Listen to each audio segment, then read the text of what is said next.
দেখতে পাচ্ছেন সামনে আছে এইচআর। এইচআর এর ফুল মিনিং কি হতে পারে? এইচআর এর ফুল মিনিং হচ্ছে এইচতে হারামজাদা আর আরতে হচ্ছে রাবিশ। খুবই বাজে একটি মন্তব্য, যাই হোক ফান করলাম, কেউ সিরিয়াসলি নেবেন না এটা। ঈদে প্রবাসীদের আসলে অনেক কষ্ট। তাদের না আছে কাছে আত্মীয় স্বজন, না আছে পরিচিত জন, না আছে নিজের কোনো মানুষ। তাদের ঈদটা হয় হচ্ছে আপনার ভিডিও কলের মাধ্যমে। প্রবাস জীবন আসলে অনেক কষ্টের।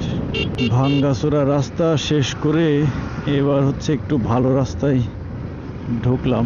Hello everyone, this is me Shaon and welcome to my new another video. এখন বেরোচ্ছি আমি বাড়ির উদ্দেশ্যে। একেবারে টানা দুপুর বলা যায়। এখন হচ্ছে সময় 3:44। এখন আছি আমি নলতা চৌমুহনীতে। দেখতে পাচ্ছেন এখানে হচ্ছে সাতক্ষীরা সুন্দরবন মহাসড়কের যে কাজ, সেই কাজের দুই পাশেই ঢালাই শেষ হয়েছে একমাত্র নলতাতে আর কি। তো এটি হচ্ছে নলতা চৌমুহনীর দৃশ্য। তবে চৌমুহনী পার হয়েই কদমতলার দিকে যেতে গেলে আপনার এখানে হচ্ছে পাথর দেওয়া হয়েছে, কিন্তু পাথরগুলো উঠে চলাচলের একেবারেই অনুপযোগী। এখানে হচ্ছে আপনার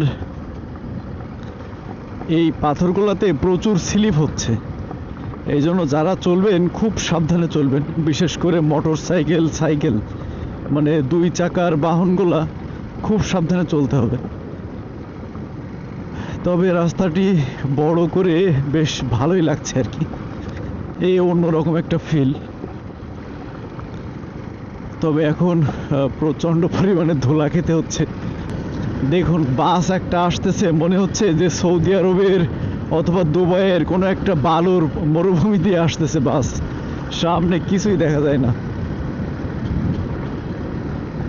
যাই হোক, এত কষ্ট করেও ভালো লাগছে যে কষ্টের পরে আমরা সুন্দর একটি রাস্তা পেতে চলেছি। দেখুন এই রাস্তাটির দৃশ্য, আসলে আমি এই সৌন্দর্যটা প্রায় উপভোগ করি, এই জন্য আপনাদের সাথে একটু শেয়ার করলাম যে আমি একা কেন দেখবো, আপনারাও একটু দেখুন। তবে ধুলার যে অবস্থা, রে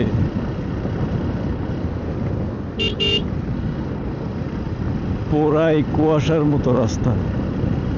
যাই হোক, রাস্তাটা আগে অনেক চিকন ছিল, এখন যথেষ্ট চওড়া হচ্ছে। তবে রাস্তাটির প্রথমে বাজেট ছিল আপনার 4 লেনের রাস্তা, সাতক্ষীরা থেকে সুন্দরবন মহাসড়কের এই যে রাস্তা সুন্দরবন পর্যন্ত।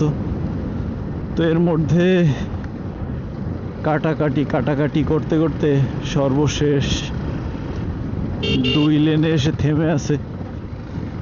তো যাই হোক, আমাদের রাস্তা ছিল ভীষণ খারাপ অবস্থা।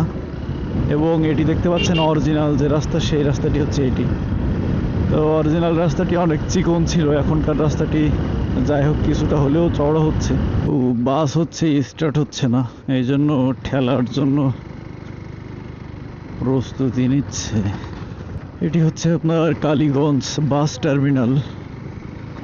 যেহেতু বাসগুলো রাখার জায়গা নেই, এই জন্য এখন সবাই রোডের সাইড দিয়ে রাখছে, কারণ কালীগঞ্জ মাঠে এই যে সব রাস্তা করার সরঞ্জাম রাখছে,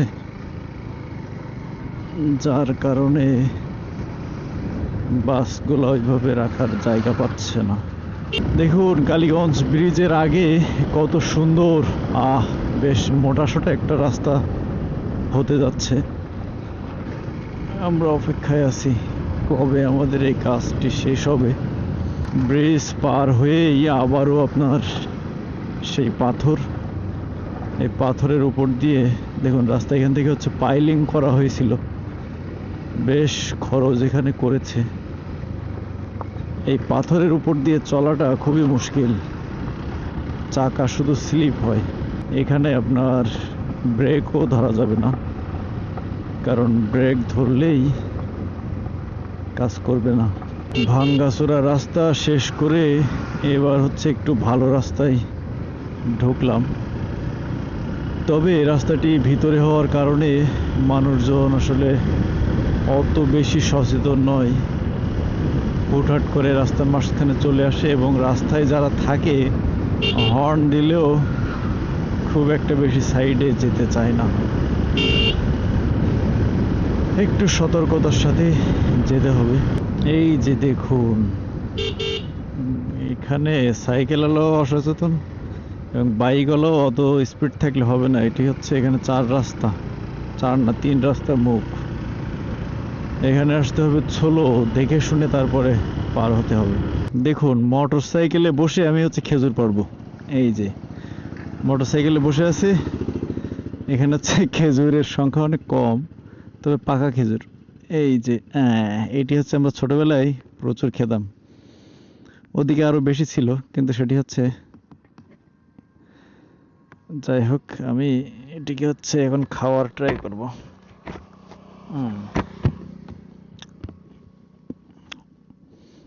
ছোটবেলায় এই খেজুর প্রচুর খেতাম, আমাদের বাড়ির মধ্যে আছে।